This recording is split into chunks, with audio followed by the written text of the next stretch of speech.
Hey everyone, this is Tommy Nash, And this is Giga Gaming. and this is the Guest Podcast where we talk about gaming, esports, streaming, and technology. We got a hot lineup today, including a new guest, which is the founder and COO for Pride Gaming Organization. They got streamers, they got content creators, they got it all. And we're going to sit down with Ethan. We're going to get to know a little bit about him, know a little bit more about Pride, and it's going to be amazing. Yeah, we have a bit of a Q&A lined up for him, so that should be good to help, get Pride's name out there a little more and help us learn more about Pride, and, that'll be pretty good for us. Hell yeah. Wearing the hat, by the way. Go Pride. Sorry, bud. Get the G1 here. We got the G1 right there for you audio listeners. I got a little plaque with my logo on the wall behind. Pretty good shit, I gotta be honest. Anyways, let's get right into the gaming news here. So we do have to touch on the pre-order disasters for the Xbox. Oh man, Xbox and PlayStation. They were throwing shade at Sony, promising a great launch, and now it's just as bad or worse. Yep. It's really hard to find still a PS5 or an Xbox. And another big issue with their pre-order launch is that sales of the Xbox One X, the current gen, have went up 800% because parents are getting it confused. I say parents, people that are less technologically, literate, I suppose, that don't follow it too much will see this and they buy one because they're like, oh, that must be it, because the names are so similar, man. It's crazy. I did hear of a lot of people accidentally purchasing the Xbox One X, and I mean, I feel like they could have prevented this. Like, I understand the names are very similar, but there could have been other ways. Like, are you meaning to buy an Xbox Series X? This isn't the thing. Like, yeah, it's definitely. I feel like they should have maybe even taken the Xbox One down off some storefronts while they put the pre-orders up. Because, I mean, really, right now, who's buying the current gen consoles when you have the new ones coming out in months? It just doesn't make any sense. That being said, I did get my hands on an Xbox Series X last week. It just kind of popped up on Best Buy. It's like, hey, pre-order now for your area. And the way that I got mine was I'm actually going to the store to pick it up. So it is specifically for my store. I'm pretty happy about that. Yep. I do want a PS5.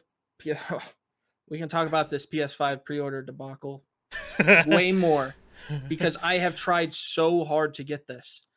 But Xbox Series X, it kind of went, hey, we're live. I got it instantly. So I secured that one. I'm willing to trade it for a PS5 though. Let me tell you.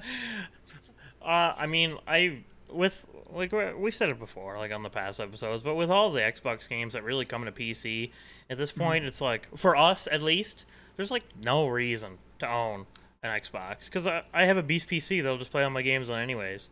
So they really do need to keep some exclusive console only, I think, to stay hyper competitive. So I did see that Xbox kind of has a little exclusivity, especially for Watch Dogs Legion. The console gets that 2 weeks before. I mean, 2 weeks, wow. But 2 weeks before anywhere else. So if you really want to play the new Watch Dogs, you could get the Xbox Series X and you'll be one of the first to play it. Besides that, there were more pre-orders that went live on Target last night, and I have an alert on my phone that plays a special sound. As soon as a PS5 goes live for pre-order on Xbox, or not Xbox One, on Walmart, GameStop, Target, Amazon, if the pre-order button becomes available, I get a notification to my phone. And yesterday I got it, and me and my fiance were watching a movie. I got that notification. I just sprung up out of the couch and ran to my computer. And she's like, "What's going on? What's going on?" I was like, "PS5 pre-order, PS5 pre-order."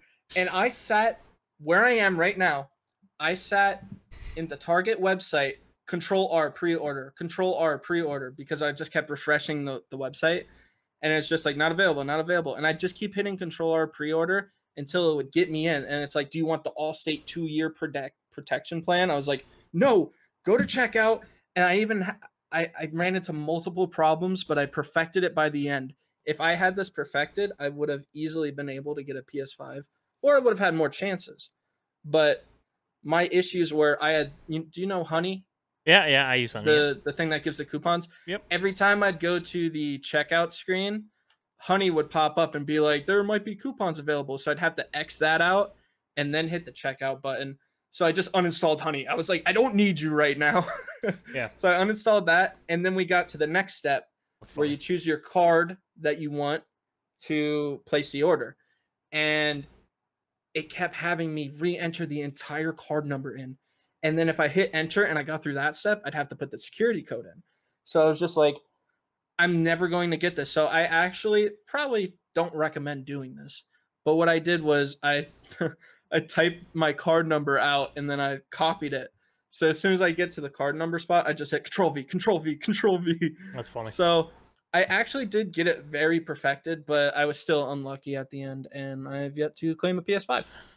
I have LastPass, and I have my credit card information in that. So like whenever I go to like a credit info field, it'll like automatically fill those fields for me, which is nice for, you know, when I'm at my own PC or whatever. I don't worry that someone's gonna come up here and like get the password and get in or anything. So that's like whatever to me. But yeah, the pre-order thing is like kind of crazy. It's impossible. It's insane, actually insane. That being said, I even went to 2 GameStops on Tuesday or Wednesday because they were selling them in my area. And the night before, I went to one GameStop just to check how many pre-orders they were going to have and when I should show up the next day. 8 pre-orders available, 8 people in line. More than 14 hours before the pre-orders became available at this GameStop. The next day, I went to the GameStop in the mall near my area. There's a line of 50 people. They only had 6 pre-orders available. I looked at the line and just turned around, walked away, drove home. I was like, why are all these people in line? What I find so funny about it is, like, why would you waste all this time? And I don't mean you, but like anyone, especially like these people that are like hyper vigilant, like always looking for it. Why do you waste hours and hours and hours? Like some of these people have been hunting every day since the pre-orders came out. Just wait. Like they're gonna show up. Like what's the big deal? Just get them when there's a little less demand, because then there'll be tons of supply. They're not gonna always be sold out for the rest of the time. There's one answer as to why everybody wants it right now, and I guess I myself am included in this answer. And it's just FOMO, bro. The fear of missing out. You know, you want to get that PlayStation 5 day one so you can talk about playing PlayStation and with all your friends who also have one if they get one. And it's just FOMO, bro. I don't want to miss out on the day one PS5, and I wanna start playing Miles Morales. I want to start playing Demon Souls and just these PS5 exclusives I want to get my hands on, you know? I guess as someone who doesn't care for console gaming nearly as much as I used to, I'm just like, oh, well, whatever, you know. I might buy one, you know, in 2 months after launch or something. You know, maybe the hype will be settled down and a couple of critical patches have came out to fix, because there's always issues with new products. So hopefully in a couple of months after, it should be a bit more sorted out and easier to buy, obviously, because, you know, once Christmas passes, you know, around February, PS5 supply, you'll be able to order one whenever you want. So yeah, like, you know, I get what you're saying. Like, people really want it day one, and I understand that. Like, there's stuff that I want day one that I'm really excited for too, but I'm not gonna lose sleep over it, and I'm not gonna be like screaming about it. It's not gonna piss me off. It's just exactly. Like I'm not losing sleep or getting pissed off over it. But every opportunity I see to get a PS5, like I get excited. It pumps me up. I really want this PS5, so like I'm trying my hardest. And I even had a friend yesterday who told me he secured one, and he's like, "Yo, I'll give it to you. Like you got first dibs." And his pre-order got canceled because Target was canceling pre-orders, especially if you were using Apple Pay. It seemed to be an issue yesterday. So his got canceled. It's whatever. He tried to help out a brother. But pre-orders will still be going on. The PlayStation 5 comes out in, I think, 43 days or 45 days or something like that. So still over a month. You still got time. And try to get yourself a PS5. Let us know if you do happen to get one, and we'll be sure to give you a comment back or something. As of that, I mean, we got some notable new games hitting PC and other consoles this week. Yep. September 29th, for all you Spelunky fans, Spelunky 2 is coming out, which is like a roguelike mining dungeon crawler type platformer. I guess you could say. Would that be similar to like a Binding of Isaac type deal? I think in a way it definitely is, because like you get items that help you out and stuff, but you just kind of have to keep digging down till you get to the final levels and stuff, and then if you die, upgrade stuff and whatnot. Okay. Besides that, I mean, that's a pretty huge title. You're definitely going to see a lot of streamers playing that. Besides that, there's a game called The Sojourn. I hope I'm saying that right. It's a first-person puzzle game coming out. I don't know exactly too much about it, but it does look very interesting, and the art for the game looks very vibrant and interesting as well. And then we have another VR game coming out. It's The Walking Dead Onslaught, and this is the official VR game of AMC's The Walking Dead. So I do think some people will be interested in this title, but I wonder how that'll go. I've played VR. I don't remember the name of this game. Someone listening might, but it was like a zombie-based VR game, and you had to. It kind of had the movement of like the teleport and whatnot, or whatever. And yeah, it was pretty cool. And anyways, I remember I was playing it, and I was like, man, this is so realistic. Like, it actually, it doesn't look amazing because VR tech still has a long way to go. But I was playing, and the gun was like, I had a pistol, and it felt so smooth, dude. Like aiming and shooting, like the hit detection was like just mwah. And there was this, like, I was at the bottom of this like kind of mountain area, and there was like a big ridge line above me. And this zombie, man, he must have been like 300 meters away. Like, you could hardly see him on the screen. And I like close one eye, and I literally, I'm like trying so hard. I'm like this to stabilize my hands, like putting one on top of the other to shoot. And I one-tapped this zombie from like 300 meters. Oh, like, standard gaming's awesome, but the stuff you can do in VR, dude, it is crazy how nice it feels when it works good. Yeah, it honestly is. I haven't played too many VR shooters in my life, but when I did, they were all pretty fun, to say the least. And they do a good job with like the movement being the teleporting and whatnot. I'm a fan of VR shooters. I don't know if everybody is, but hey, I think it'd be hard not to. They make a good one. What was that? It'd be hard not to enjoy them, right? Because like everyone loves the feeling of that satisfying when I just point and boom, just gone, destroyed. Like, that's awesome, man. Especially if like say for the PS4, their VR system, you can actually get the gun, so it feels like you're kind of holding a gun while you're aiming and shooting at them. I played some of the PSVR stuff, and it is good, especially for the hardware level, like PS4 Pro and whatever. Not that crazy powerful. And the fact that it can run the VR as smoothly as it does, because you need a high frame rate for VR games, because you'll kind of get that like really bad motion sickness at 60 FPS, or anything lower is literally unplayable. You'll get sick for sure. So most of the VR games are 90 to 120 FPS. So to run at those high frame rates, you need a good bit of power, and it pushes it, and it does it pretty well. Yeah, I agree with you. So those games that I just mentioned there comes out September 29th, which is Tuesday. There's also a game coming out October 1st. This is called Drake Hollow. This game reminds me of Fortnite Save the World, like the PvE aspect, where you it's like a survival, build base, and defend it against the oncoming hordes of enemies. But this one looks pretty intricate. It looks like there's more things to build and better ways to protect yourself.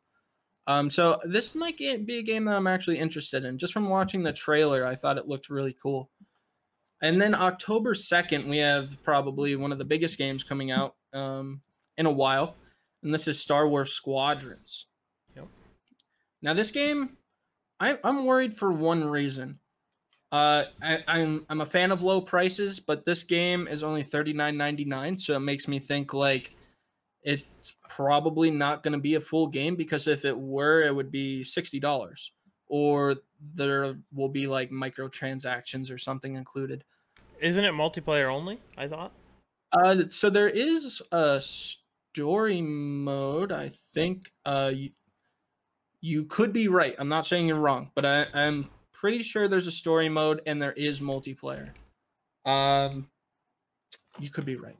I'm just gonna say that. Let me look it up real quick. I want to see if there's a So yeah, their official single player preview here. Yeah, Okay. Squadrons includes a single player campaign, but the focus is definitely on the multiplayer. For the narrative, you get 2 pilots that provide opposing perspectives on the story. One is a New Republic pilot, and then it kind of trails off here in the search result. But yeah, there is a single player, but the focus is definitely on that multiplayer. That vehicle driving by is very loud, dude. Holy. I was gonna say flying. that was pretty loud. But yeah, I'm probably gonna get Star Wars Squadrons without a doubt. It'll be on the Epic Store, and if you got Rocket League for free recently, you get a free $10 coupon that you can use towards Star Wars Squadrons. There you go, boom, $30, even cheaper. Good. Go with it. I mean, you don't even have to download Rocket League. You just have to hit the Get Now button and apply it to your account, and then there you go. You got a $10 coupon. Speaking of Rocket League, it's a little off track, but it did recently just hit like 1.35 million concurrent players on all platforms, which is like more than CS:GO has ever gotten concurrently. So that's pretty nuts. So I actually have had Rocket League since 2015, which I think is launch year. Yeah. I have the title in game that says like established 2015, which is the time I bought it. But I haven't really played it as much as I do now. Ever since the game became free to play, I've probably synced more hours into that game than I ever have, which is kind of weird to say the least. But what's your rank? I'm heavily enjoying it. So right now I'm not the greatest at the game, right? So I'm platinum in multiple things, but I'm also not ranked in other modes as well yet. Yep, Plat's respectable. Like most of the lower skill players are gold, but yeah, I feel like it's the average basically. Gold 3 or plat. You can definitely tell a skill. Like if I play a gold, like I definitely stomp. But if I play like someone higher than plat, it's like, oh man, this is a bit of a grind here. Because sometimes they're doing like crazy aerials, and I'm like, man, like most of the time I can hit the ball out of the air, but I'm not normally dribbling it off my hood or anything crazy. So, oh man, it's the kind of game. The skill gap is huge. Like between like the best players and the worst players. Like I could play hundreds of hours against the world's best players, and I'd never win a game. And I don't know if that would be necessarily true for many other types of genres. Like fighting games, probably the same thing. They're just so much better at everything. They've mastered it. And it's definitely the same thing with Rocket League. But I think in other genres, like, shooters or something, like I feel like you might get enough luck where you eventually, over enough time, might win a game. But, I mean, it all depends, right? I actually was watching some of the Rocket League esports today because it was live, and I was flabbergasted, to say the least, at the amount of skill that these players have when playing Rocket League. It's just insane. And I like to think that I'm average / decent at the game, but watching them, I got a lot to learn, and I'm gonna try my best. like we're nowhere near, and these people have put in like hours that you couldn't even fathom. Like these people actually play Rocket League 5 to 10 hours a day. Yep. Like I'd never catch up, even if I started playing 10 hours a day every day. I'd never catch up. It's insane. Rocket League's definitely one of those games where you wouldn't think it, but it requires a ton of skill, and I mean the ceiling is it's way ginormous. It's ginormous. Way up there. Besides that, hey, Rocket League's free. Get it on Epic Games. Comes with a free $10 coupon. You can link your old accounts. Bada boom, bada bing. Back where you were. Yeah, it's kind of annoying. Like when I booted it up the first time, once it swapped, it like wanted all my Epic account stuff, and I was like, oh god, like it's so annoying. It's just another thing Epic's taking over, right? And that's a whole separate debate on anti-monopoly and competition stuff in that industry. But I mean, it's good that it's free now at least, but the focus for the game has always been on the microtransactions, which is fine because it's literally just a car game with skins for the cars. Like, it doesn't give you an edge. In fact, most of the pros run stock vehicles to keep the distractions down to a minimum. Yep. I know with the new Battle Pass, I'm trying to get away from Rocket League here, but there's a lot to talk about, especially with Rocket League. With the new Battle Pass, you unlock items in the Battle Pass, and you can also get like loot crates essentially, but you can't just get random items from winning games anymore, is what I was told and what I've Yeah. experienced. Yeah, But there's you no just get trading the anymore either, I blueprints. don't think. There still is trading. I It's actually not. did that over the weekend. Is it still like item trading? Because I tried to. My buddy gave me items before, Mm. they changed how it all worked with like blueprints and stuff, and then after that, like I don't. Does it still work the same way? Because we never were Uh, able to get it to work, but maybe they changed it recently or something. so my buddy traded with me, um, I think on Friday, and he gave me like a car and a few wheels and stuff like that. So it was definitely able to be traded. I know that you do need to spend like at least $5 or $10 on Rocket League in order to be able to trade, just to prevent scamming and bots and Okay, stuff like that. that's probably why it wouldn't work for me. I never spent a dime on the game, so. Yeah, you probably need to spend. I think it's like 5 or 10. I just bought the battle pass, so it instantly let me trade. But let's step away from Rocket League here. Let's move on.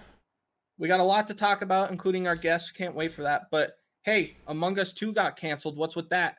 Yeah, that's some pretty crazy news, but I mean, really their game just kind of blew up, right? So now they're like, well, we don't want to segregate our player base between 1 and 2. So Mm. we're just going to put all of our ideas from 2 straight into 1. Like it's like a no-brainer, really. So they said that a month after its announcement, a sequel to the suddenly huge multiplayer space mystery Among Us game has been canceled. As far as cancellations go, it's a relatively welcome one. Most people are definitely in favor of this cancellation. Studio Innersloth has opted to keep working on and fixing the original game. In its announcement, Innersloth writes that while the Among Us code base is unwieldy and antiquated, yeah, it makes sense to continue work on given its sudden popularity. Of course, that means a lot of work adapting it for a player base much larger than the studio ever expected. And this is a quote, "We have decided to cancel Among Us 2 and instead put all of our focus into improving Among Us 1," the post reads. All of the content we had planned for Among Us 2 will instead go into Among Us 1. So, yeah, big news. It's nice that now that you've bought Among Us 1, you don't have to worry about buying the next one or anything like that. Mm-hmm. Definitely a lot of fixes they need to make. And it's quite funny that their game was like literally they're like, oh, Among Us 1's pretty much dead, boys. We'll get working on Among Us Work 2 on now. 2. And now everyone's like, Among Us 1 is the best game we've ever seen, and it's crazy. There's a lot of bugs. Some of them game breaking, like, for example, some of the characters sometimes get the same color in a game, which can make it really hard to tell what's going on. Mm-hmm. The servers are a complete cluster. They're just destroyed half the time. We was trying to play a few days ago now, and with a couple of buddies, and North America and Europe, you actually couldn't make it a game and get people in. It just was dead. But when we swapped to Asia for our server region, it was great. Everyone could get in like it was nothing, like a joke. Yeah, and we were all playing on 300 plus ping, which sucked, but it's better than not playing the game at all, I guess. Mm-hmm. Yeah, I played my fair share of on the Asia servers. Got lucky a few times with North America and such, but um, most of the time I feel like I'm playing on Europe or Asia. Um, I'm kind of a little burnt out on Among Us, so it's good to hear that there's more updates coming for it because Yeah. it'll make me want to play the game again once those come out. It'll probably still be a while away, but hey, Among Us is a good game. It's a good party game. You might hate some of your friends after you're done playing it, but it's a fun time. It's you definitely need friends because solo play with like randoms and Oh yeah. public queue unplayable. You're wasting your time. If people don't get imposter, they quit. So there's like hardly any crewmates in the majority of the games. Mm, So straight off the bat, like your game's pretty much dead. So now you're quitting, and looking for another lobby. Like you're just better off going into their Discord or whatever and just finding people to play with. Even a set team of random people is way better than a random team of random people. You know what I mean? So oh yeah. I agree with you 100%. I never just like did matchmaking, and I never will. I only did it for 3 games, and they were all very quick. And if a crewmate died, instead of doing their tasks while dead, they'd quit. So it was impossible for crewmates to win via task because Yeah. you just could never do them in time. It's just horrible by yourself. So Among Us 2 being canceled. Looking forward to more Among Us 1 updates. And I mean, hey, game's still booming. It's still doing great. It There's a lot kind of of top streamers playing it. it kind of shows how important marketing is these days now. For Among Us, not even like objectively speaking, unpolished, decent gameplay, but needs a lot of work. But because Mhm. one big streamer played it one day, the game blew up. And this is similar with Fall Exactly. Guys, because Fall Guys had a really good Twitter person handling the account, and they got streamers to play it. And man, one streamer playing it is better than 10 million ads on YouTube videos. Yep. Like, it blew up like crazy. And Fall Guys is objectively a pretty decent game, fun to play and stuff. Mhm. But it's definitely, not like you wouldn't look at that and be like, "Oh yeah, this game will blow up. This will be huge." You'd just be like, "Oh yeah, pretty good concept. We'll see how it does." But because they had the right marketing and the right people play it, just blew up. Like most popular game in the world, probably right now. Definitely 2 weeks ago, I'd argue that Among Us might be a little more popular now. Mhm. But I don't think Fall Guys it definitely hasn't fallen off the radar, fallen off, so to say. But it's Yeah. not nearly as much number one in the news like it was a month ago or 2 weeks ago even. Fall Guys isn't gonna pick back up until season 2, which is in a couple of weeks, I think. Um, but I got so bored of Fall Guys after the first week or two, just because I'm just doing the same mini games over and over. They did update it to make some of them harder and include random things, but hey, Fall Guys is the same thing. I mean, there's little variation every time you play, and I mean, season 2 is going to bring a lot more changes in maps. So I'm excited to get back into the game once season 2 comes out. It's definitely like I've never played it personally, but I watched a fair bit of gameplay, and it definitely looks like once you've done it a few times, it's like, oh, same map. I'll go the I, same route because I know this is the safest way to go, and you don't want to throw, so why would you go a stupider route? You yeah. know? Hey, I mean, Among Us 2 or not Among Us 2, Among Us 1 and Fall Guys were basically streamer well, what's the word? Streamer bait is the kind of word that I think. Streamer bait. I guess that is a good way to put it. It just goes to show how much Twitch streamers can influence people to buy and play games, and it works very well. It's crazy. Especially when games are entertaining, such as Among Us and Fall Guys. But hey, Xbox is finally releasing their remote play app for iOS, huh? Yeah, it's gonna be huge with that app, to be honest. I've used the PlayStation one, and they've had one for a while, and for someone who streams, like it's awesome because I can take my PlayStation and put it on my PC, so I don't need a capture card anymore. There's almost no latency because it's still on your local area network, right? So when you're playing, you just plug in your controller to your PC and stream the game to your computer. And what I've even done is because the game stream isn't identical quality, I'll switch my monitor's input to the actual PS4, but I'll keep my, obviously the capture and stuff running on the PC. So I'm playing at native resolution, whereas the stream is just obviously the lower quality that it's going to be through their software.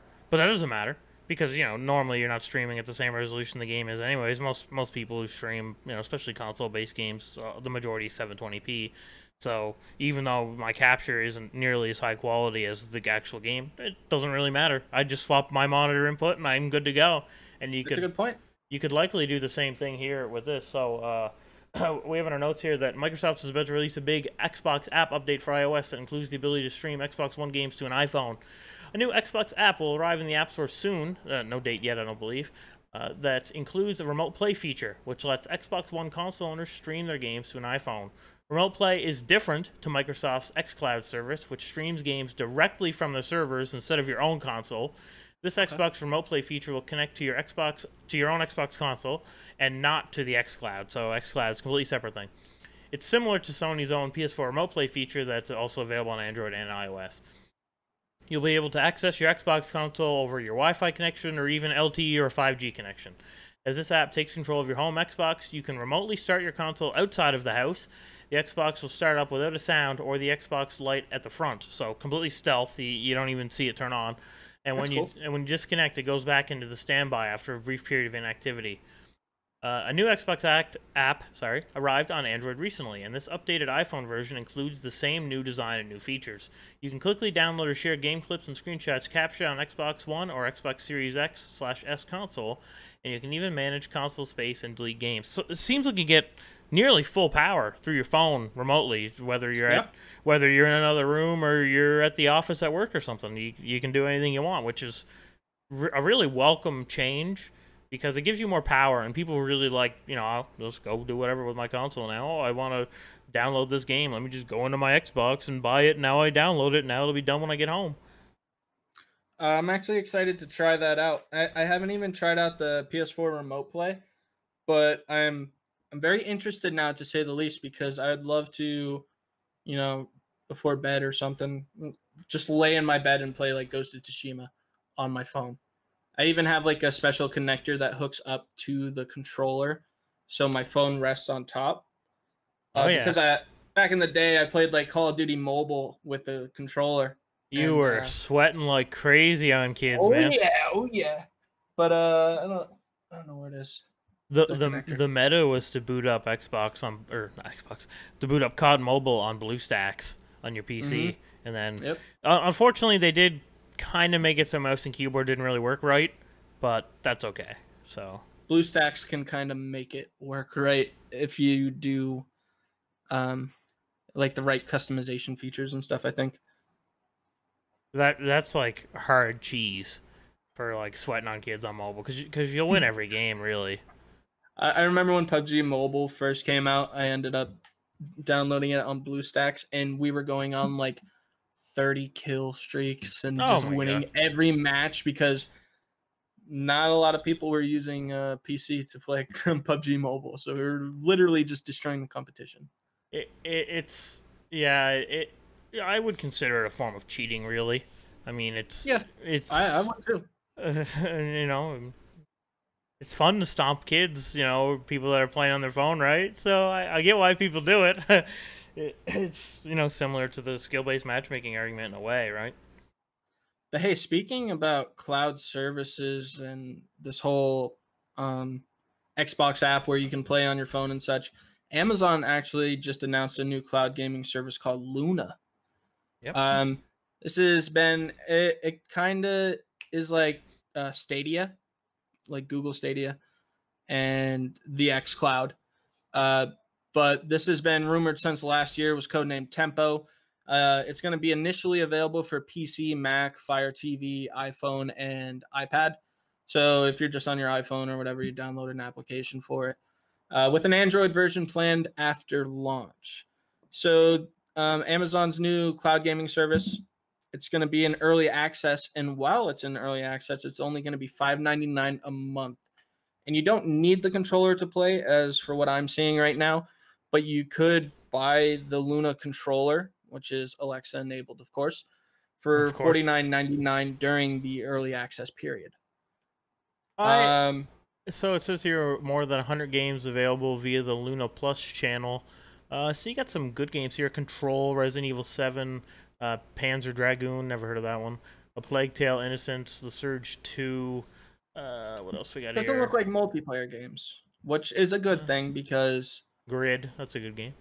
I don't know how, I mean, the latency and such when you're playing multiplayer games, it seems like it's an issue. So, I mean, hey, single player games are probably the way to go, and it's definitely going to be worth checking out. It has gotten a lot better. Like Stadia, for example, has gotten a lot better since launch. A big issue with them was their marketing was deceptive, saying that like there's like no latency, and they even used the term negative latency, which doesn't make any sense. It literally doesn't make any sense at all.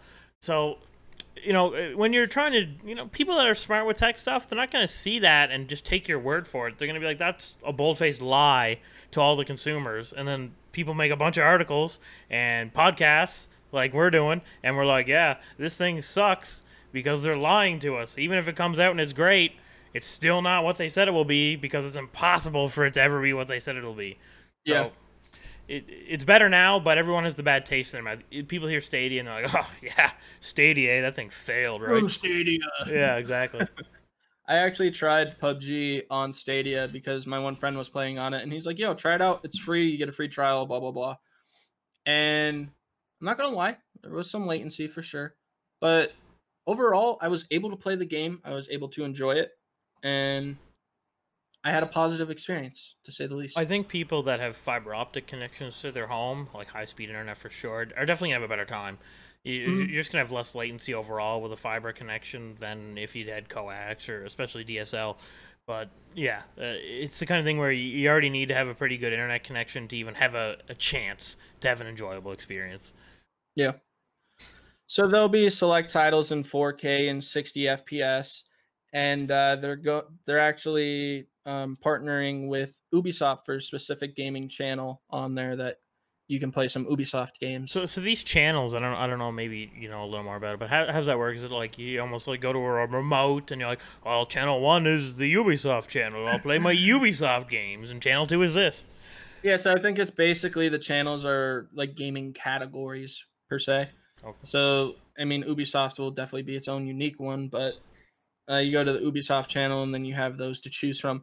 It'd be funny if it was like, oh, from 5 to 6 p.m., we're actually running Assassin's Creed Odyssey, so you can play that. But at 6 o'clock, we got Watch Dogs Legion. And it's just like, oh, okay. So I get to play this game for an hour and switch to the next one. That would be horrible, but that'd be It funny would be. though. It would actually be hilarious if they did it that way. Like there's scheduled programming for what games you can play at what time. So they're also going to have a Twitch integration. I'm not didn't provide too many details on the Twitch integration, but it seems like you may be able to um, stream from Luna. If Okay. I'm either that or like I don't know. I don't know how else you can do it. Watch Yeah. streams or stream from Luna. Like I said, there wasn't too much information, but as always, Luna's going to be powered by the AWS, which I mean can't go wrong there. Yeah. Amazon Web Services, I more think powerful than anything else. I think when I think of this stuff, like they're almost more experiments into ways that we can stream live content into people's homes, and gaming is a good way to test this. But Mm-hmm. I don't think it'll always just be gaming, right? Like there definitely in the future could be changes where they stream different things to the home, and this is a good way to perfect a low latency system that allows this to be smoother. And you know, companies do this all the time, right? You know, we'll charge a really low amount for our product that we're doing, and you know, this has probably cost them hundreds and hundreds of millions of dollars to develop, like everything does, you know, in research and development and the employees and stuff. You know, this Yeah. stuff's not cheap. Like it's like Nvidia, for example, spends over $1 billion on research and development every year. Like that's nothing to scoff at. Like that's $1 billion, you know, and so when they test these new products out, it's always at a loss. Like Amazon won't make any money off this, not at $4.99 or $5.99 or whatever it was a month for every person. Because keep in mind, there's not going to be that many people on it at the start for sure. So Yep. they're not going to make the money back anytime soon, if ever. Really, it's more just an investment in a way that they can. Well, Google's doing it, so now we have to do it, right? Because we have to stay competitive with them. You know, and even if it That's true. brings their market share up and their stock prices go up because of this announcement, that's a win for them right there. It's as simple as that. It's a business practice, right? And you got to perfect this stuff, and you got to get this technology out, even if it, like Stadia, for example, even if it does kind of suck. You know, it won't suck forever, and eventually, if you make it good enough, people opinions will change. But it Yep. takes a long Exactly. time. So I always had like a sour taste in my head for cloud-based streaming services for video games. And I mean, it is such an interesting idea, and the fact that it's working is insane. Just because the ease of access, the accessibility, it's just wild. You want to play PUBG on Stadia? You literally click PUBG, boom, you're in the game. You never had to download anything, and you're playing. Yeah. And it's just like the ease of access is unreal. I understand why people enjoy it. It's just at the same time, I'd rather purchase games on my own and Yeah, I'd rather have the own my right. games and have them locally on my machine because let's say worst case Stadia shuts down. Ah Mhm. man, all those games I was playing, they're just gone now. Like I can't get those anymore. So It's now, true. so now you just spend all that money on a Stadia subscription or whatever Luna or whatever you're using. Now it's like, oh man, that money's kind of gone now. Like I could have probably saved All my money progress. if I had to just like purchase it on my computer, or if I had even just built a computer. Like gaming now, especially when Nvidia launches these newer lower end GPUs like 3050, 3060, etc., it's gonna be so accessible for anyone to make a decent gaming PC for cheap.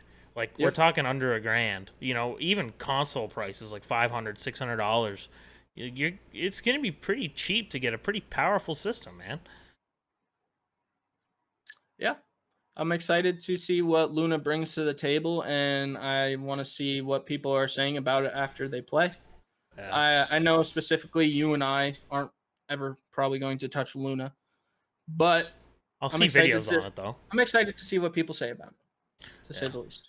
for sure. Did you want to get into the Xbox Series X and Series S storage and stuff? A bit more news Uh, came out about that. We could discuss yeah, that so now. we could talk about it briefly, and then we'll have our guest on the show. But I did see that the confirmed external storage of 220. Xbox Series X and S is $220. It's a ton of money, but people are looking. Similar 1 terabyte PCIe Gen 4 SSDs. NVMe stuff are around 200 or like 180 to 220 range, and if you go for like the ultra high end, you can get up to 300 plus pretty quick.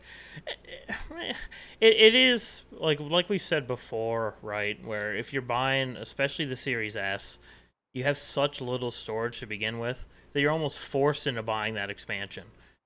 And I don't think the price really is unreasonable. I just think that it's pointless to purchase it if you're on a tight budget, because at that point, just get the Series X.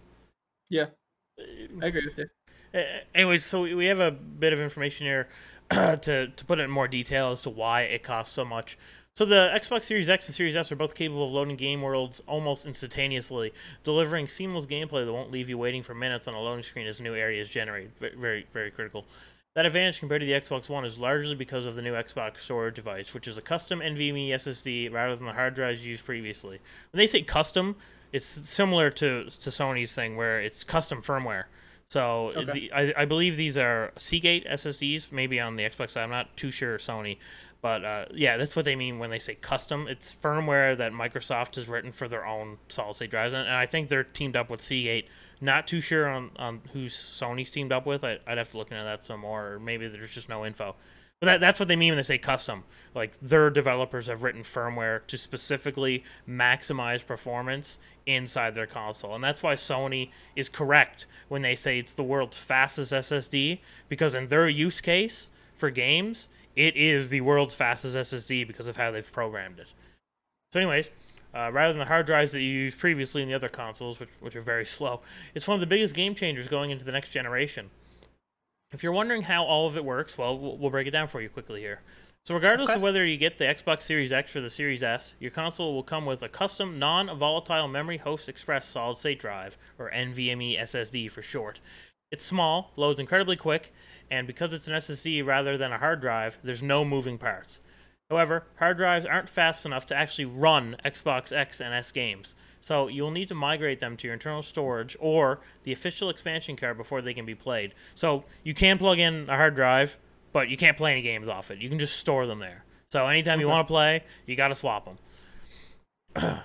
Xbox Series X and S games on the card can be played without needing to move them to the system's internal storage, if you have their proprietary one. The expansion card is designed to run these games at no performance differences compared to the internal drive. So whether it's inside the Xbox or outside, as long as it's official Xbox proprietary SSDs, play them on anything, performance is the same. That, it's $220, and it's only a terabyte. The price is high. I was looking into that, and it's like, hey, if you want to pay for the latest Samsung NVMe 1 terabyte, they're actually in between like $180 to $240 even for like the brand new the newest, fastest Samsung NVMe that's currently out. Samsung is a good example if you're trying to make Xbox look better, because Samsung SSDs are very high quality, but they're also quite expensive, and they do charge for their name brand. You can get cheaper SSDs that are NVMe Gen 4. Obviously, their performance is not nearly as much as these custom firmware ones, but for your PC, they're still very fast. Unless your use case is constantly moving data and reading data, like, booting up Windows. Oh yeah, I shaved an extra second on my $300 more expensive SSD. Big deal, dude. Like, come on now. But yeah, for what they are, the price is fair. It's just, I don't think you'll want to buy it. That's the point I'm getting at. I don't think they're charging too much, but I think it's almost a waste to force yourself into buying it eventually, right? I definitely think that the price is 100% fair, like you said. And I mean, everything you said makes sense right there, because you're not going to want to buy an Xbox Series S, save money. Hey, I only spent $300 for this thing, and then run out of space and have to go throw some extra money at an external 1 terabyte. So I understand both sides on it. I know people are angry about it, and I mean, Xbox is giving good reasoning as to why it's the price it is and why you may or may not need it. Personally, I think if their method of swapping from internal to external is quick, I think spending the money on a 4 terabyte hard drive, which is quite large and relatively cheap, especially compared to an NVMe SSD, will give you more than enough space for likely the entire generation. And as long as you can just swap to the game you want to play, I don't see why you wouldn't just do that. That's a good point. It's something that you can easily do. I was wondering that myself. I was actually talking to a couple friends, and I was saying, I wonder how easy it's going to be able to swap games off of their hard drive onto your externals. And the Xbox One X does, or just Xbox One in general, give you the options to move games to different storages, and it's pretty seamless. It takes a little bit of time because you're copying over and such, but it doesn't seem like it's that big of an issue. Just make sure you don't unplug anything while you're doing it. Yeah, you'll probably corrupt the files for sure if power goes out while you're transferring, but I mean, that's true of anything, right? You couldn't blame Microsoft for that. No, not at all. I mean, that being said, that's the end of the gaming section. Our next section is esports, where we're going to bring our guest Ethan on. And hey, we got a action-packed show for you. Yeah, for sure. We're going to be hopping on to a quick break right now, and we'll be back in just a few minutes. Yeah, for sure. Hey, everybody. We're back on the Guest Podcast, where we talk about gaming, esports, streaming, and tech. This is our esports section right here, and we have a special guest, the founder and COO of Pride. His name's Ethan, and let's get to know him and Pride a little bit more. So, Ethan, tell us a little bit about yourself. Well, how are you guys doing? I hope you guys are doing good today. Obviously, as they said, my name is Ethan. I'm from Iowa. I'm currently in college. I'm in my senior year, just about getting ready to wrap up and move on with that chapter of my life. But, I'm an avid gamer. Been playing games since I could hold a controller.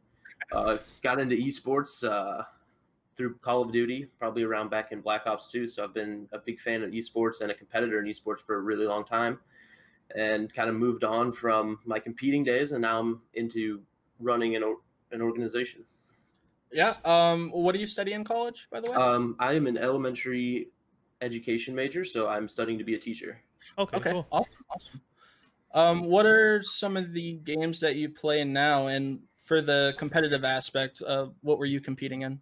So competitively, I competed in Call of Duty from Advanced Warfare up until the end of Black Ops 4. So I kind of hung up the sticks, so to speak, after Black Ops 4. MW just really was not my game. I did not enjoy it very much.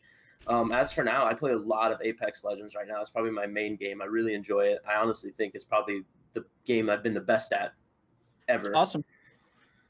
I'd definitely like to see you play Apex one time. Do you stream often, or? I don't stream often. My schedule this semester is really hectic, along with classes and work and field experiences, being at my last year before I student teach. So it's really, really hectic. I'm trying to get back into a semi rhythm and start streaming again. I just got to find time where I can put it in at. Mhm. Okay. So hey, as a founder and COO for Pride, I need to ask you this. What were your reasonings for creating and finding this organization? Um, that's a good question. So originally, me and Meyer were a part of another organization, and I had owned organizations previous to that. And when me and Meyer decided to leave the organization that we were both in together previously, we weren't quite sure what we wanted to do. We know we wanted to own an organization. We weren't sure the direction we wanted to take, but we knew we wanted it to be different than the ones we've been a part of. Those were mainly focused on like esports, and they just didn't have the right branding. So the first thing that me and him did was we really nailed down our branding and stuff and wanted to build a community around content and the personalities rather than just focusing on esports and dumping every single aspect into esports. We wanted a well-rounded product instead of one end. Okay. And I noticed definitely that the community for Pride is absolutely amazing. I haven't seen many organizations that are so community oriented besides Pride, and it's just insane to see on Twitter. And I mean, hey, everywhere I look, there's Pride, YouTube, TikTok, streaming. It's a beautiful thing. So the name Pride, where did that originate from? So DJ and I, when we were shopping for our branding, we were looking at logos on a site. It's called like premade.co. We were just kind of looking around, like bored one day. Just like, hey, let's look. I know this site. I actually bought a logo from there before from a previous organization. And I was like, let's just look on there and see what we find. And we're scrolling through and we found our original logo, the first ever Pride logo, which was not being used anymore. And we were looking at it like, this is actually really cool. We really like this. What should we like? What can we build a name around? Like, what can we name this that will be, kind of short and catchy and not have like, esports at the end of it or gaming. We wanted something just super short that could be turned into not just a gaming brand, but a lifestyle brand with clothing and stuff. So you don't look at it walking down the street like, oh, that's gaming. You can look at it and say, like, oh, that's Pride. I wonder what that means. So we did end up coming up with Pride because of the lion aspect of the logo. And I thought I would be quirky, and instead of doing normal like a lion Pride, I threw a Y in there because I thought it looked cool. And I Googled it and found out that it was actually an obsolete spelling of the word Pride. Like it was a real word at one point. It's just not used as much anymore. I was like, all right, screw it. We're gonna go with that. That's cool. I mean, definitely the lion Pride. I mean, it sticks well. I love the logo design. It's very simple. And like you said, it could be very much a lifestyle, like merchandising aspect of this, where I mean, you can wear it wherever you want, and people won't have like they won't know exactly that this is just for gaming. Yeah. So from you, basically getting the idea of founding Pride and making the logo and everything, how long did that take you? Let's see. And DJ and Meyer. I just know him as DJ. We left our organization, I want to say November of 2019, somewhere around in there. And it took us probably about a month to get everything purchased and set up for our brand and bring in our leads and our content creators that we wanted to launch with and everything. So that process started early December, and then we officially launched January 10th of this year. So around a month, 2 months to get everything set up. Awesome. That's definitely, it doesn't seem like a long time, but I mean, hey, if you're working a lot trying to get the organization up and going, then a couple hours a night, right? So during that month, 2 months when we were building up to launch, and we were down to like the last 2 weeks before our set launch, it seemed like time was just dragging. I was so excited to get everything launched out. Yeah. Hey, you're doing well. I mean, I can't believe how big Pride is, just because, like I said, I'm seeing it everywhere now. I mean, given I'm following a lot of Pride members and such, but I'm a huge fan, and I just discovered Pride probably 3 months ago. So I'm a late bloomer to the Pride organization, but I gotta say I'm a huge fan. I can't wait for that flag to come in. So do you have any like short-term, long-term goals for Pride, or I guess do you have any immediate goals that you want to attain? Short term, we just want to continue to grow our brand and really establish ourselves in the esports scene right now. That's my main focus in the organization. I feel like we've done an extremely good job of establishing ourselves in the content side of the community and building up our community. And now really it's up to me and our head of esports, Frizzy, to really hammer home our esports and make us a well-rounded team. Long term, we really eventually want to be known as one of the top orgs, the tier 1 org up there with like the likes of 100 Thieves, CLG, TSM. We want to eventually be up in those guys' league. That being said, you said Frizzy with the esports section. Do you plan on making a team for Cold War? It's something that we are seriously considering. We had the team at the end of MW that competed in the Call of Duty Amateur World Championships in terms of, it was just NA. It says online because of COVID. But we did have a team at the AM Championships, and coming from Call of Duty myself, I always have a soft spot in my heart for the community and the scene, and I'd always like to have a team in there. It really just comes down to if we find the right team that we think can compete and win. I gotta say, I've probably been playing Call of Duty since, the early days, before there was a Call of Duty 2 even. But I started playing game battles for Call of Duty 4, and since then I've been on my own kind of competing. I haven't really been in many tournaments or anything for Call of Duty, but even for like Black Ops 4, I was doing kill races and such with another buddy of mine. That being said, do you plan on playing Cold War and even go as far as any type of competing with it? We'll see. I've taken many breaks from Call of Duty competing and said, this is it, I'm done. And then it just kind of drags me back in. MW wasn't the game to do that. It just wasn't my game. Cold War, I didn't play the alpha. I was not home that weekend, so I didn't really get a chance to feel the game out. But I will probably buy it and try it out, and we'll see where it goes. But I'm really busy, so I doubt I'll have the time to fully get back into competing. Maybe I'll play some for fun tournaments every once in a while with some old friends. I gotta say, I played the Call of Duty Alpha, and I heavily enjoyed it, especially when I plugged in the keyboard and mouse into my PlayStation. It was a whole new world. I'm so used to playing on keyboard and mouse now ever since I switched over to PC gaming. And most of Modern Warfare I just played on keyboard and mouse. So switching back over to controller feels brand new to me. I don't know what I'm doing, and I feel like I've never played a shooter with a controller before. I guess I feel pretty lucky in that aspect. I'm pretty ambidextrous. I think I said that right. Yeah, ambidextrous. When I go back, I can swap between controller and mouse and keyboard fairly easily. Like I play Apex on controller, and then I can swap back to mouse and keyboard and drop 30 kills in Valorant just like that. It's pretty nice to be able to swap back and forth so easily and not have to have like a little adjustment period. Absolutely. One game that I feel like I'll always do better with controller over keyboard and mouse is the Halo franchise. Especially when like Halo 2 recently came to the PC. I was playing keyboard and mouse, and I was like, this just doesn't feel right. I plugged in a controller, and I'm dropping like 30 kills every game. I was like, okay, here we go. We're back. So let's move forward in this interview here. Has Pride's initial goal and idea shifted over time? I feel like I can almost answer this for you by saying like you're very community based, and it still seems like it very much is so. Yeah, our initial goal was to build a really strong, supportive community where even if you aren't technically in Pride, you still feel like you're a part of the family. And I feel like we've really done a good job of that, and we just want to continue to do that and take it from, I'd say a relatively mid-sized scale that we're at now and just take it big and do something that those big organizations don't do, which is really make it feel like the whole community is involved with the team. Definitely having the community involved more than, I guess, the players / members of Pride. It's honestly a big impact and very noticeable. But since Pride's obviously growing, did you expect it to be where it is at this point in time?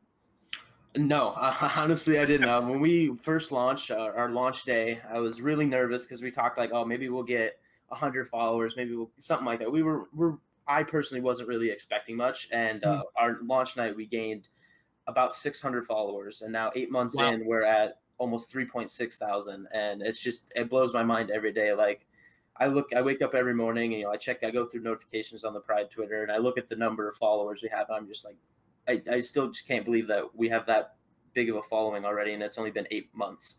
8 months. That it's amazing. 8 months and over 3,000 followers, and just gonna keep growing. I'd like to see where you guys are in a year or two.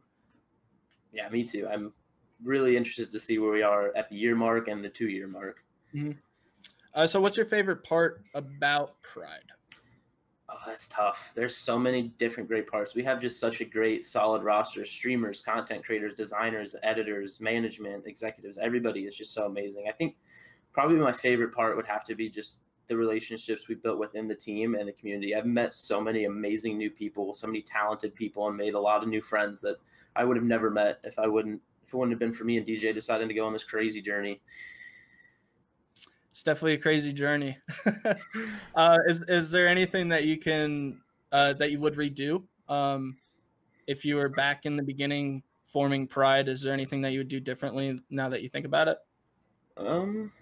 Nothing major. I feel like we did everything pretty much how we wanted to and did it pretty good. Obviously, maybe along the way there were some people that didn't quite fit in with our brand, weren't quite part of the family aspect that we wanted to, that unfortunately they did have to part ways, and it's nothing bad about them. They just didn't quite fit in with us, that maybe if we didn't pick them up, it would have ended a little differently.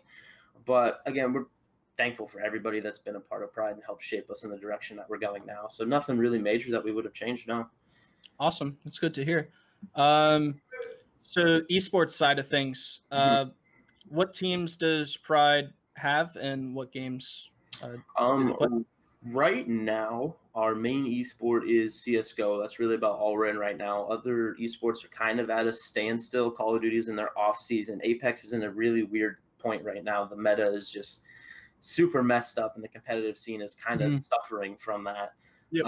Valorant's still extremely new. The scene's still kind of growing. There hasn't been a lot of support from Riot. There's been a lot of things from smaller, bigger organizations, but we haven't quite seen how Riot's going to instill the competitive scene in that game yet. So we're kind of waiting to see how that develops.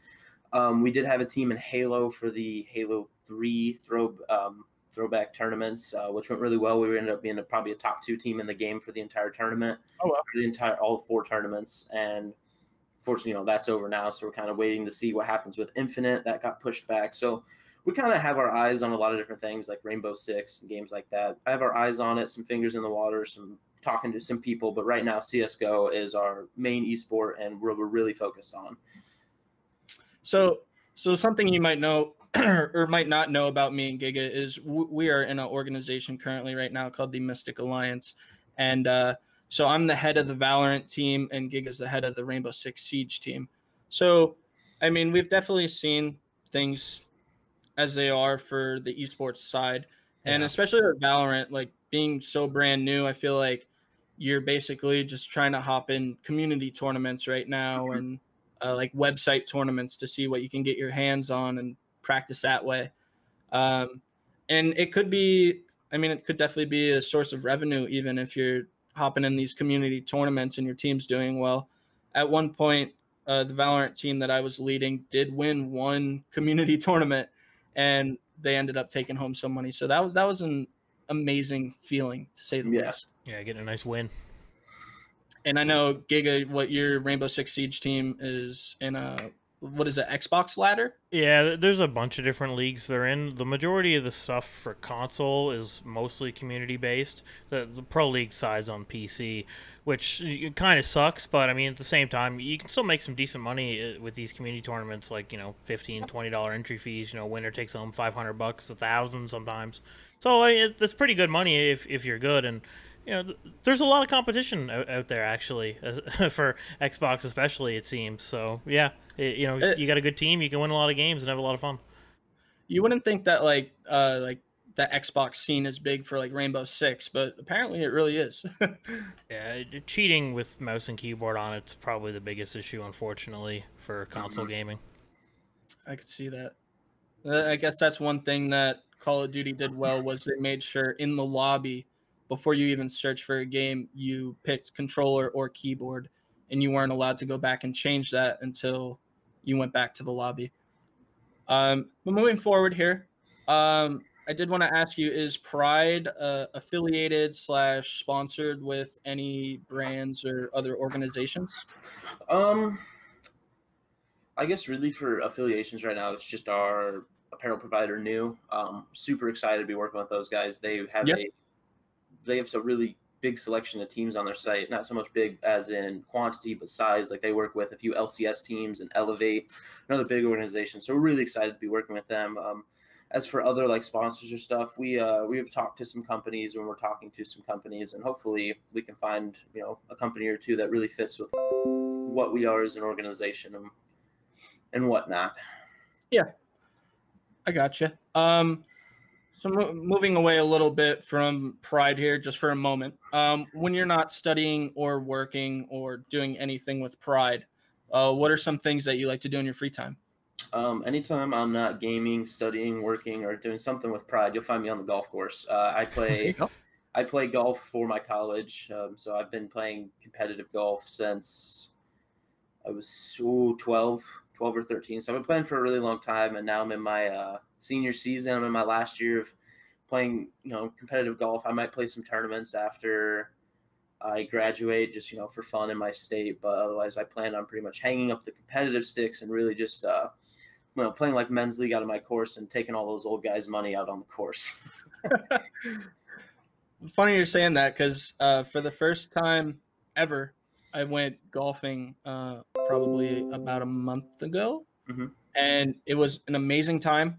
I can't wait to get back out there. I mean, it's coming towards the end of the season where I live in Pennsylvania, where it's kind of going to be impossible soon until summer hits again. But I suck. I'm terrible.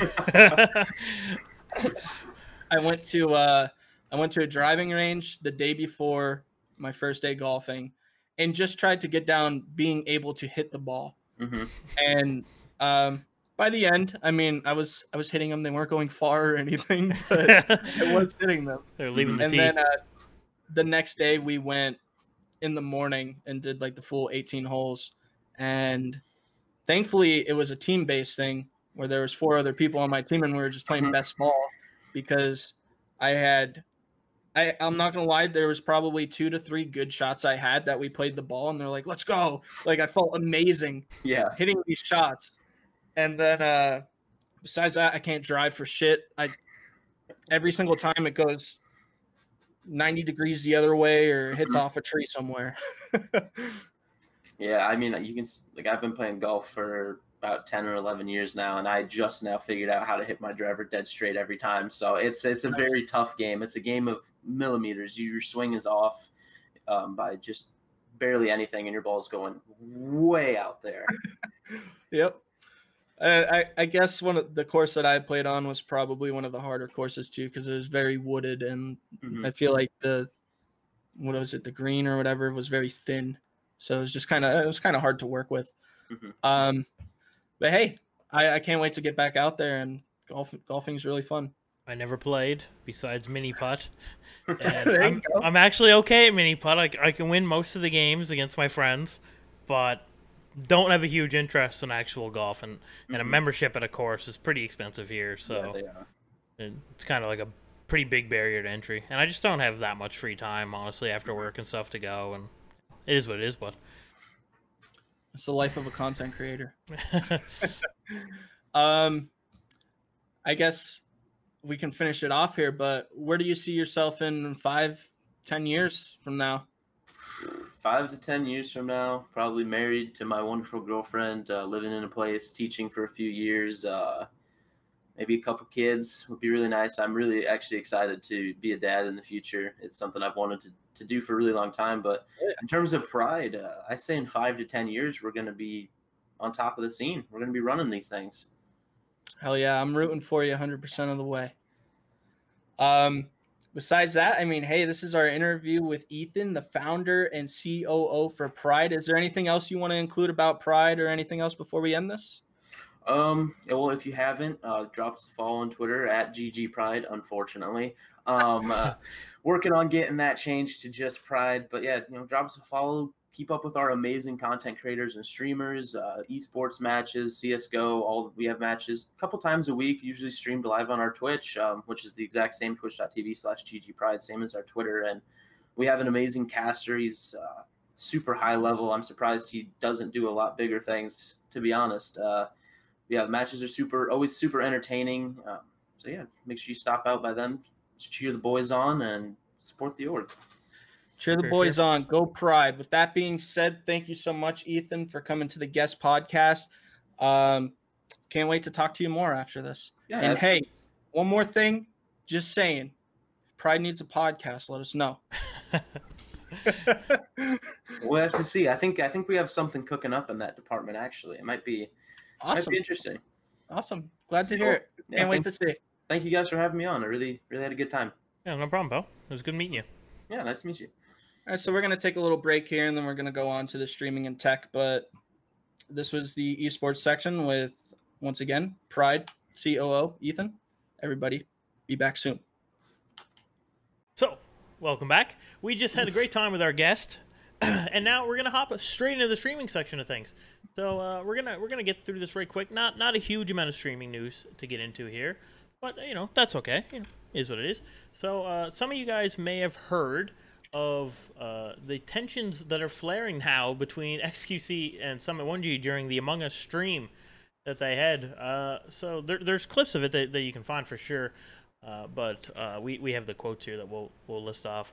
So the playfully distrustful environment clearly seemed to spark something in several players in the stream on September 25th. PewDiePie as well got behind some of the roasting. XQC also slammed some huge streamers for their attitudes towards hate in their chat. I think it's finally time to talk about this, he says. You guys want to go full drama mode? I'll go full drama mode, he said, calling out those who say he can't control his chat. So people like Summit are accusing XQC of not being able to moderate his chat properly. He says, his chat does get really intense. I just want to add that. Oh, yeah. XQC's chat is like no other. And they all do, really. I mean, like, think about it. Anyways, so XQC says, what happens when I play with some of these guys or even the bigger YouTubers? Have you seen their comment section? Not only are people passive-aggressive and shitting on me, they're absolutely hardcore, saying trash about me. He goes on to claim that the people that made those videos, including Toast, go and like the comments, even favorite them, and reply, bantering with them. How is this not as bad? They're the bigger YouTubers. They have millions of viewers. Millions. So yeah. I understand where XQC is coming from, right? Like, they, and especially Among Us, which is a stressful game that is going to have a lot of, people lying and stuff. And, people are going to get mad when they get lied to and then they get tricked, right? So, but... So, to put my 2 cents in, I'm not a huge fan of watching XQC stream Among Us, specifically, just because when he's streaming that game and he's playing with his group of people, he overpowers every single person in the chat and highly influences everybody else to basically sway the way he is.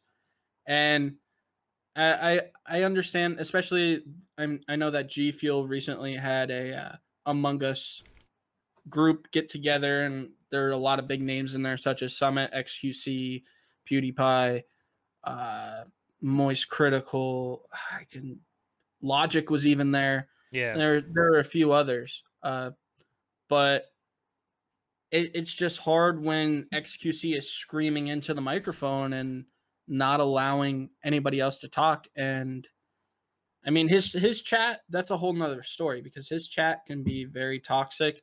They'll go into other people's streams, whomst he's playing with, and create a ruckus in there as well. And you're right. Like, that's what Summit called him out here. He says, as the vote for the imposter was going through, Summit began to get frustrated that XQC wasn't paying attention, saying, XQC, your convincing skills are fucking awful. I'm asking you, and you still can't convince me. Just please listen and stop talking. Use your fucking ears, bro. It's so fucking painful. And then he wonders why no one votes for his fucking guy. And to top all that off, 5UP took to the side to share with his viewers and his thoughts on the evidently polarizing XQC, and 5UP says, he's becoming so overbearing with the amount of power he thinks he has in the game of Among Us. Kind of like what you were saying. He explained that the entire lobby becomes a game where it's no longer 10 streamers coming together and having fun. It turns into him controlling the game. If he gets a call right, like accusing someone of being an imposter, he thinks he's a god. And if people get him out as the imposter, he calls them dog shit trash players who got lucky. That's not good sportsmanship, and that's not the point of playing the game. all of the streamers took part on good terms, and that just the tension of the game boiled over somewhat. So I think they're okay, but they definitely, whether it was on purpose or not, sometimes these publicity stunts, they're staged, but he might have actually felt this way about XQC, and or could have all been staged. I don't know, but regardless, yeah, they ended the stream and spoke, and they were on good terms after that. But who knows if that'll stay that way? But yeah, it's pretty good amount of drama, and this is again bringing back to what we said earlier about Among Us being streamer bait, like literally huge amounts of like that's millions of people watching right then and there.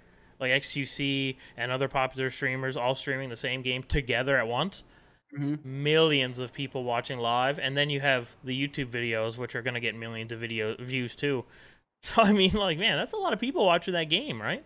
And that's a lot of people that are going to notice this drama that happened. I mean, enough that articles were made and written about it. So that's why I'm burnt out on Among Us, because with all the streamers, the YouTube videos, me playing it myself, like I can't look at the game anymore. It's crazy. Can't get away from it. Can't get away from it. And let me, this is going to be a live check right now. At this moment, XQC, 61K viewers, Among Us. That's what he's doing right now. Like, play something else. Yeah, it's so. I mean, with that, I mean that's an issue, and I mean it is what it is, right? I mean, when you think about it, it is a pretty hyper competitive game. I mean, the concept is literally lying to your friends or trying to convince them you're telling the truth, and it takes a lot of skill to be a good liar, and as well to prove that you're innocent. So, yep. I even I had some friends that are like, if I was imposter, and especially real life friends, just instantly able to know that I am an imposter by the way I'm talking. And it's just like, this game's hard to play with IRL friends, because especially if you hang out with them a lot or you've spent a lot of time with them, they understand how you speak, and especially when you're lying, Yeah. But that being said, also if you're an imposter, there was times where I just stayed quiet and killed everybody, and sometimes talking less is the answer, because you don't want to give away too much information, especially if you're wrong. Yeah, and if you get caught doing something, you gotta weasel your way out of it. Like, I was pretty new at the game, and I knew about venting, but I was in electrical, and anyone who knows, being in electrical, it's a vent in there. Pretty easy spot to kill people. A lot of people go there to do stuff, and and that's where you have to go to fix the lights. And so I was in there, and there was a guy who worked on the panel, and I killed him. And instead of taking the vent, or like even hiding in it, I walked out of the room, and there was two people that walked in. But the way that we saw each other is I could have pretended, you know how there's the half wall in there before you go to the top of the room? If I was smarter, I would have said, oh, I just walked in and did my task at the lights, and now I walked out, and I just, walked over to the corner or whatever. Yeah. And I definitely could have said, oh, I didn't see anyone. Like, and I even tried to lie. I was like, if I was imposter, why would I not just take the vent out of here? Like, why would I come and leave the room? and they were like, oh, man, like, that's a really good point. But they did vote me off, and actually it was a pretty clutch game because the other imposter, we were doing a 2 imposter game. He ended up winning it, so that was awesome. But yeah, you can definitely, especially with people that are more strange to you, like they don't know me that well, definitely lie. And if I had to convince it harder, in my mind I was like, oh man, I'm fucking God, dude. Like, there's not even a point. Like, they just saw me pretty much kill him. But I definitely, if I had to convince it and talked up louder, the people voted, and then I said my 2 cents, and then they were like, oh, man, like, maybe we voted the wrong guy out. Like, maybe he was just bad, wrong place, wrong time. But I think if I had like, aggressively defended myself, definitely could have got out of that one. I'm confident in it. And even with that amount of evidence, right? And it's planting that seed of doubt, and if you're good at doing that, you're pretty good at convincing people, especially if they don't know you that well. Because, like you said, IRL friends, I mean, that's, like, almost impossible to trick them. They've heard you lie and, all your jokes and stuff so much, and they know how you act. So if they notice you're acting strange, they're going to know. At this point, we're actually going to transition to just being an Among Us podcast where we talk about tips and tricks and strategies. So, yeah, how you grind the game and the system. So what you do is you don't play North America. The ping's too low and the servers are never on. Asia only. That's meta, bud.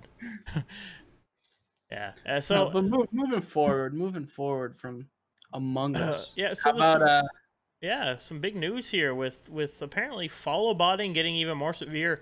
Everyone knows building up a community on Twitch can be a tough task, and you got to put a lot of hours on it and stuff. So the streamer here, let me just pull up the actual link here. I don't have their name written down in front. What's the channel name is actually so right here. Let's find it here. So they've been streaming since 2018. The streamers are where is it here? It's Ali and Beansa. Anyways, I think that's how you say it. But yeah, they've been streaming. The account's been active since 2018. They've been streaming then. They've been pretty consistent with their streaming. They've gained a couple thousand followers.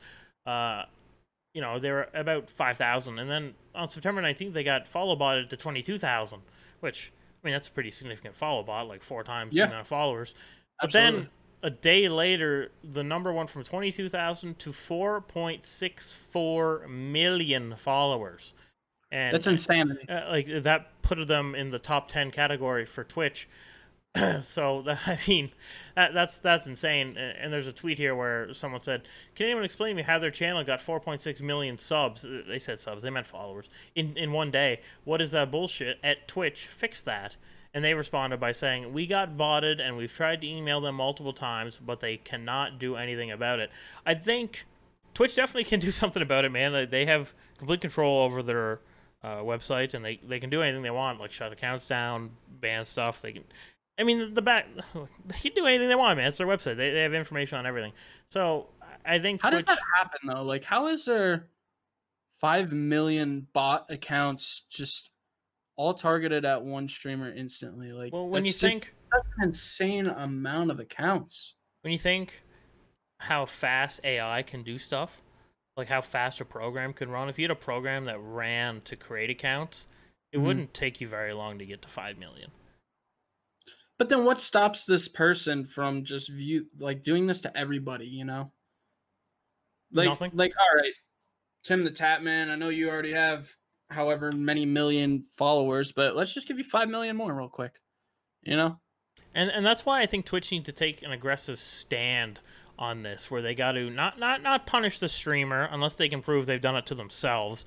And unfortunately, view botting is statistically proven that it works. You know, you will grow if you view bot your stream, just because getting higher up in the leaderboards helps a ton. But you know, if you get caught, your career's done. Like, they're gonna ban you for sure. And plus, your reputation on social media and stuff, like, you're gonna have to completely rebrand. And if there's anyone that has a vendetta, or is like, man, this piece of shit, I can't believe he'd view bot and trick us all. You know, they might follow you to your new platform and to everything, and keep calling you out and posting the proof and everything. You know, and at that point, you deserve it. I mean, you shouldn't have been doing what you were doing, and you know better. Everyone knows better. But yeah, so there's also another channel, Forest of Wires. They did go from 2,000 followers to 2.4 million, and this was a couple days after the Ali and the Ali Beansa channel. So it's hard to tell. If Twitch won't do any action, then they're probably not going to ban the account.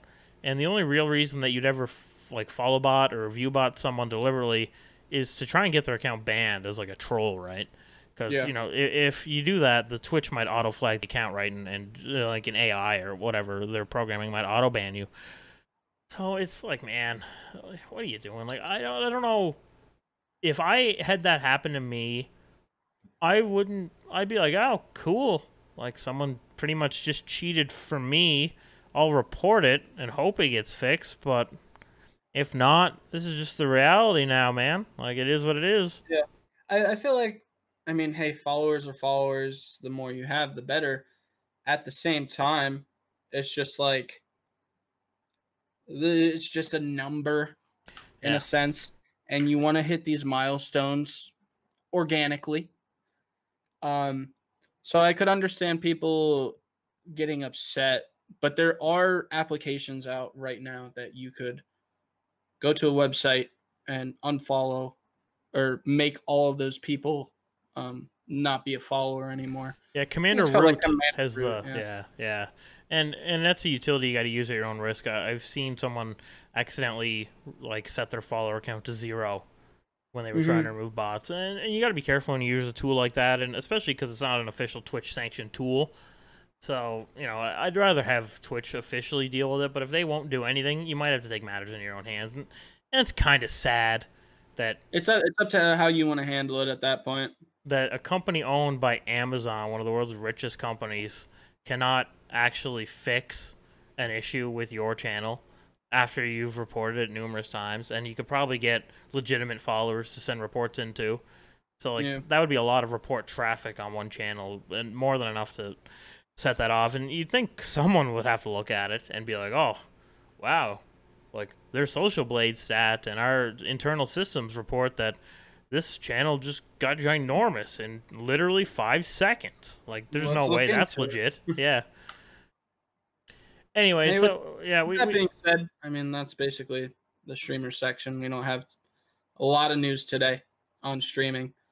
But, hey, when we get those juicy details and breaking news for Twitch, we'll be – or not just Twitch, streaming in general. We'll be sure to inform you guys as we get it. This next section is kind of streamer based, but more tech. So Elgato now has a new ring light that a lot of you people might be familiar with. So they have the new ring light joining their lighting family alongside the Key Light and the Key Light Air. So some of the really good features are it's edge lit.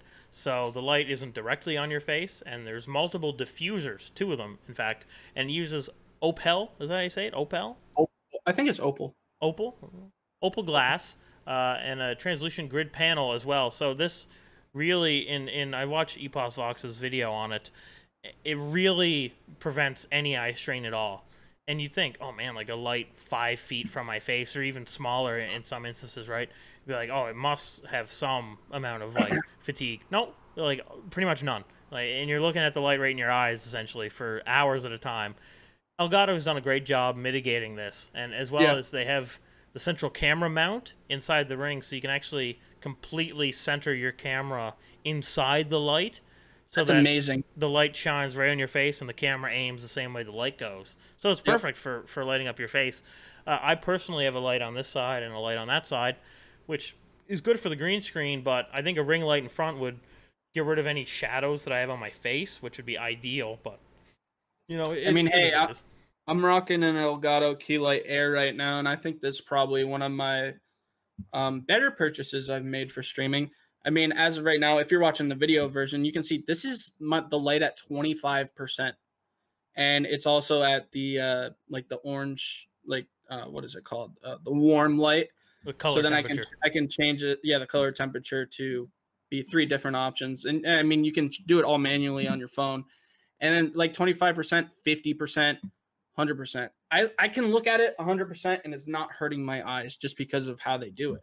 But I have it all integrated with my Stream Deck here. It's a beautiful piece of equipment, and it's very, very, very high quality. So if you're a streamer and you want better lighting, I highly suggest just going all in and getting an Elgato light of some sort. Yeah, get the proper gear so you can have easier control. And, you know, and if you're serious about streaming, you know, it's a lot of money to drop up front. You know, it's like, what, $200 or something for this, I think, or something around there? I'm not exactly sure how much the ring light is, but I paid $130 for my Key Light Air. Elgato ring Which, light. I mean, hey, it's pricey for a light, but when it has Wi-Fi capabilities in it, and you can hook it up to your phone and your Stream Deck and change it however you want, it's just worth it. It's absolutely worth it. Yeah, I mean, and I've seen cheaper, you know, ring lights on Amazon and stuff. I think we all have like $50 or whatever, and you're like, oh, it's not bad. But like when you look at it, you don't have nearly as much control. You don't have the camera mount. It's gonna hurt your eyes after a while. And yeah, it's $270 US. I just looked at their website, and that's a pretty penny. But for the ring light? Yeah, for the ring light, yeah. Holy guacamole! And it comes with a $25 phone grip that you can buy optionally on the side, and a heavy base as well.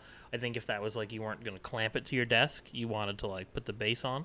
Anyways, it is That's what I pricey. use. I use the heavy base.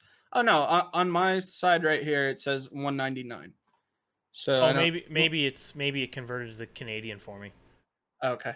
Yeah, so 199 for a ring light US. It definitely makes sense Yeah, being 270 for 270 Canadian. for Canadian. Yeah, okay. So anyway, yeah, $200 US.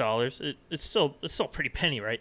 So, Oh yeah. but again, like I've said, you can spend the $50 and get mediocre gear, or you can spend the $200 and get the top of the line stuff that you can control from your phone, from their app, from your Stream Deck if you have one. And the more, it's kind of reminds me of an Apple ecosystem in a sense, where once you get your iPhone, then it's like, man, now I need my iWatch, or like my, my smartwatch, why am I blanking out what it's called? Apple Watch. Apple Watch? Oh my! I was thinking iWatch, like a complete idiot. But yeah, and then you get involved in their ecosystem, and now you get their like Apple Buds, the EarPods or whatever, and then it's like now you got everything. Yeah. And it's the same with Elgato. Like you buy the Stream Deck, and now you're like, well, if I bought their lights, I could control them from my Stream Deck. So now I'll buy their lights. Oh man, it'd be sick to have a green screen. Oh, Elgato sells a green screen. Look at that. And it's all such high quality merch. Like like everything you buy. All their gear is awesome, and there's some flaws, just like every product. But yeah, the green screen behind me, it's on the floor because you can put it away, which is awesome, and it's one of the biggest reasons why I bought it. And people, if anyone argues that the quality difference isn't worth the price, they're just wrong. And it's okay if you want a cheaper alternative, like that's fine, but don't knock the Elgato product's quality just because their price tag is premium. Exactly. Agree with you 100% there. Get an Elgato if you want perfect lighting. And maybe not perfect, but 99%, because goddamn, I'll never go back. What we got here? Yeah, so a lot of people probably heard of the Amazon Ring camera. So the Ring cameras from Amazon, it's their own personal brand for home security system. And they've had issues with being breached before with hackers and such. And now that they have a camera now that's on a tiny drone. So this Amazon Ring drone will fly around your house, and you can integrate it with your home's alarm system. So what this means is, let's say, like I've installed for work, I've installed alarm systems before, so I have a pretty good understanding of how they work. So you can get door contacts, right? And so it's essentially a magnet, right? One goes on the top of the door, like actually connected to the door, and the other goes on the frame. So it can sense, if the magnets are connected, doors closed. If the magnets aren't connected, doors open. Very simple system. But now with this ring light camera that they have, I said ring camera that they have, you can now, with this drone, it'll actually detect when doors open if your alarm is, set up for this, and it's all controlled in their app. But the drone will fly over and take a video feed of why the door just opened, or why that there's motion on this camera or this. And it is this little... Cool. It has this little base that it sits in, and when it's sitting in there, it charges, and you don't get much fly time. I think it's like 10 minutes or something, but that's more than enough if you're just, if it's in your house. And you can even set it to follow you around while you're home to constantly monitor what you're doing. I don't know why you'd want that personally. But, yeah, so obviously this is a hacker's dream, right? Like a camera that you can actually control, like literally take control of this camera and fly it around and see what people are doing. That's... the concept's good. In practice, it's bad. I see it. I see what you mean. And it's $250, which isn't a ton of money for a home security camera, especially one with that kind of features. But it's a pretty penny, and it's not something I personally would suggest in your home. We use Alarm.com cameras for work, and they sync with your alarm panel, and they're really really nice pieces of gear. They'll send notifications to your phone and certain timings and stuff, and you pay a monthly fee, but really it's not really that much money. And I would probably go with something like that over this because of the security concerns with this. Much too high, in my opinion, for it to be worth it. So I mean, I don't know. What do you think? Would you run this in your home? I think it's a very good idea, in a sense, because I guess if you're not home and you don't have, what's the point, or what's the difference of just setting up a stationary camera pointed at your doors rather than getting a drone? With this is, even if I'm not home, I can like use the app on my phone and tell the drone to go somewhere so I can look at it at any time. And that does save, you know, setting up cameras in each individual room. And people don't normally put up cameras in their bedroom. But with this, you can fly the camera into your bedroom and see what's going on in there while you're not home. And you know, the concept's good if they had the same device but it wasn't connected to the internet. It was just in your home. Much rather that. Because, you know, I have installed NVRs, network video recorders with cameras and stuff, and you can have the option of either connecting it to the internet or not. And if you don't, well, the only way you can get hacked is if someone breaches your home network. But if it's not plugged into an Ethernet port at all, they're not ever going to find it. So, yeah. That's if you could do it like that and just run it offline, I'd say it'd be much easier. But I don't think that's an option for it. Yeah. It's definitely some new age technology, and I know we're going to eventually see some videos on it operating real time and see how that goes. So pretty excited for that, honestly. Yeah. It's definitely like you said, it could be a security risk and whatnot, but I think it is something that can be very viable. Yeah, like again, good idea. If you have a big home, though, you probably have enough money to put cameras wherever you want and hire people like me to go run wire and set up a proper system instead of having to rely on a drone. That's true. Yeah, I mean, you know, I could also see in a sense, you know how you said you can have it follow people around. Like, what if you're taking care of somebody who may be elderly or disabled of some sort, and maybe if they're moving around or something like that, the drone can make sure to keep focus on this person, especially if they get out of camera view somewhere, that they're still okay. Well, keep in mind, right, it's only about a 10-minute battery life, so you wouldn't get much use of that until it has to go charge. And I don't know what the charge time's like, but you know, that's still decent. You know, but if you're at home, right, you wouldn't need the camera to be watching them. You should be watching them, and if they're in that bad of a shape where you need a camera on them at all times to be watching them, you probably should just be there with them. Yeah. The video that they show has a burglar walk into the house, and the door with the motion contact at the top trips, and the home alarm goes off, and the drone like takes off out of the base and flies over, and the guy sees the drone with the camera on it, and he like looks scared and he takes off. Realistically, if someone's probably gonna rob your house, they'd probably just run up and hit the drone and break it. So it's possible. Yeah. Anyways, we can get to our last topic of the evening for the podcast, which is a PC Gamer article here about EVGA confirming that the NVIDIA RTX 3080s have capacitor issues, which are causing crashes on their cards. So I'll read some quotes here from their article. This is your specialty here. I'm just gonna sit back and listen. Bit of my domain, huh? Yeah. So definitely your domain. Anyways, yeah. So they're saying here that an increasing volume of scattered reports are identifying crashes associated with the factory overclocked NVIDIA GeForce RTX 3080 graphics card. So factory overclock means that EVGA or ASUS or any add-in board partner, they pre-overclock their cards to run at higher clock speeds to make them more appealing to consumers, because you'll look at the Founders Edition card and you'll see, oh, this card has this speed. But then you look at the ASUS or the EVGA card and you're like, oh, this card runs faster when I put it in my computer right away. I'll buy that one instead. So that's why they factory overclocked them.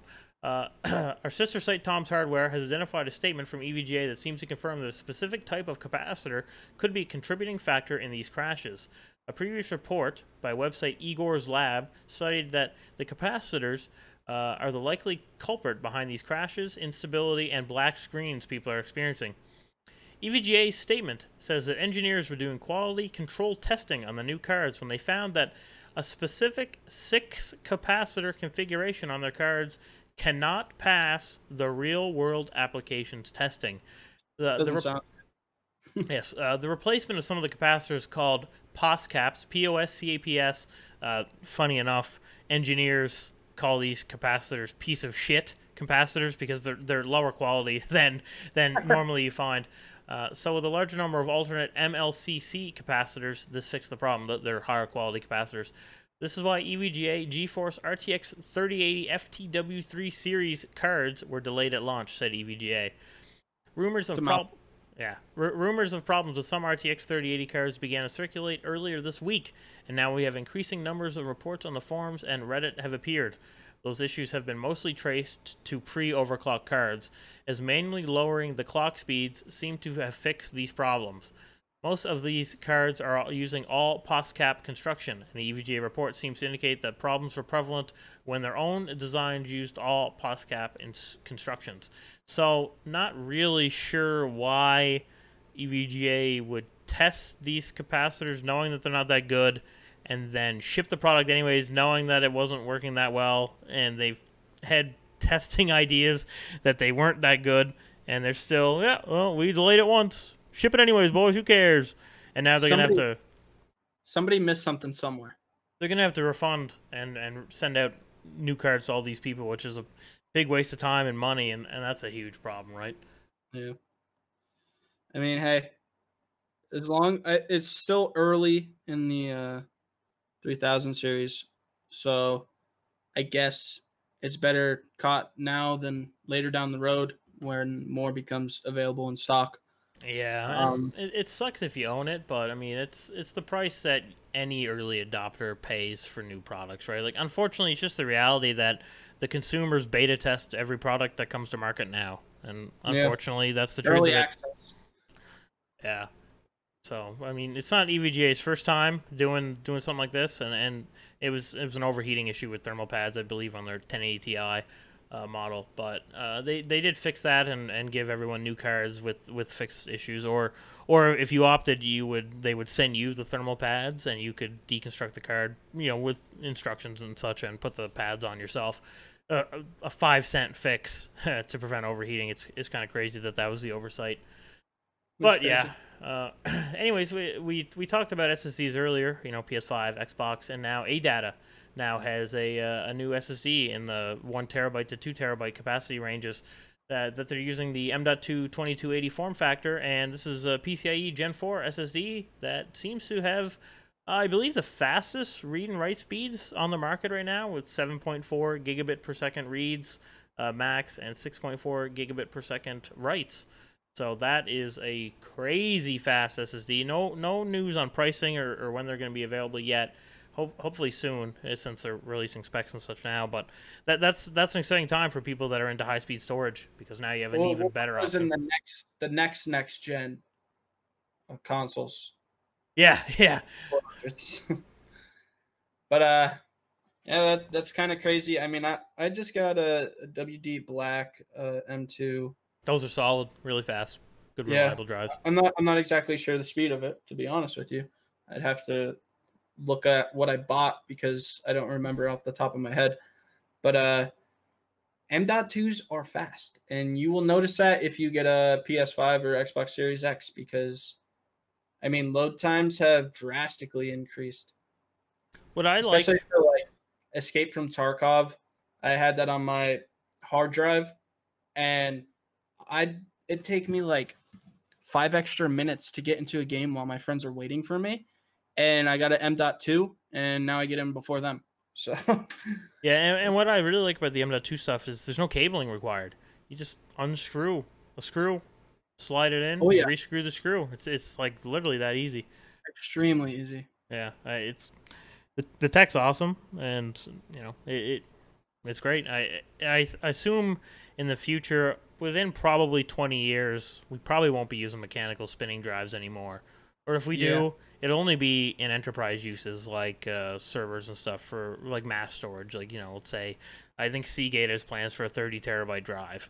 So if you got your hands on one of those, that's a lot of storage you can have in a small spot, right? So yeah, I think we're gonna wrap it up there for the podcast, eh? What are you thinking? Yeah, that's about it. That's all we have to share, and can't wait to get this podcast out. I mean, by the time you hear this, it will be out. But, I mean, hey, we'll be posting this, and we'll get ready for the next one. Yeah, exactly. Again, a big guest or a big special shout out to our guest Ethan for coming on the show. You can find him at at Znylix, Znylix. If I remember, I'll put it on the screen for you, as well as at GGPRYDE. GG Pride is their official esports team Twitter. So yeah, go check those guys out there and the whole team. And if you're interested, take a look at Pride. Maybe it's a community that you want to be a part of, because they all seem like really nice guys there. Oh yeah. With that being said, everybody have a great day, great evening. Depends on when you're watching this, but have a great day. And we will see you next week on the Guest Podcast. I'm Tommy Naish. GB Gaming. And peace out. Signing off, boys.